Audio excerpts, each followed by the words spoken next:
The older Apache scout was sitting with his grandkids having a conversation, a teaching moment. He was telling them that there's a wolf of fear that resides in their brain. And that wolf feeds on negativity and fear and distraction. And it gets a lot of food every day. But there's also another wolf, this one that resides in the heart, and this is the wolf of courage.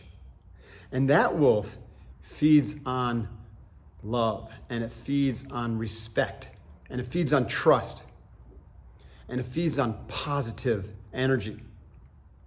And the kids, they were listening in rapt attention.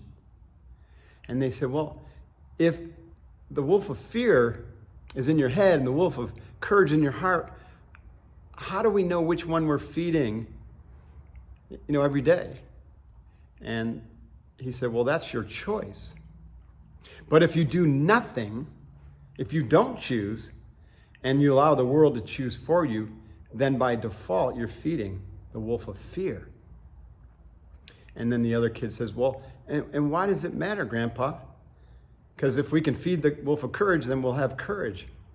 And the older man said, well, the challenge is that the wolf that gets fed the most will end up dominating, and the other wolf won't get any attention.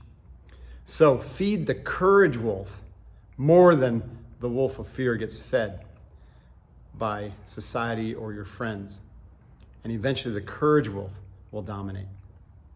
So consider, have you chosen to feed the courage wolf? Or are you allowing your fear wolf to be fed automatically so that it dominates your consciousness and your awareness and your dialogue and your thoughts and your feelings? Let's override that fear wolf. Let's starve fear and feed courage.